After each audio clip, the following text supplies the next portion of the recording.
নৃপেন্দ্র কৃষ্ণ ভট্টাচার্য। এক বুড়োর দুই ছেলে ছিল। সারা জীবন কেটে বুড়ো অনেক টাকা কড়ি জমিয়েছিল। একদিন বুড়োর বয়স হয়েছে।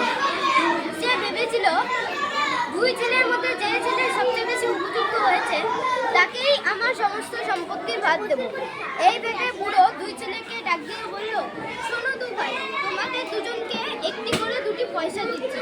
এক পয়সা দিয়ে তোমাদের এমন একটি জিনিস আনতে হবে যা দিয়ে আমার ঘর ভরে যায়।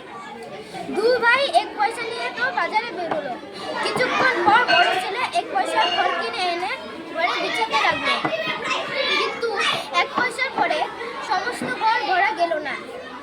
তারপর ছোট ছেলে এক পয়সার মোমবাতি কিনে এনে ঘরে জ্বালাতে লাগলো। মোমবাতির আলোয় সমস্ত ঘর ভরে গেল। বুড়ো সন্তুষ্ট হয়ে বলল, তোমাকেই দিলাম সমস্ত সম্পত্তির ভাগ।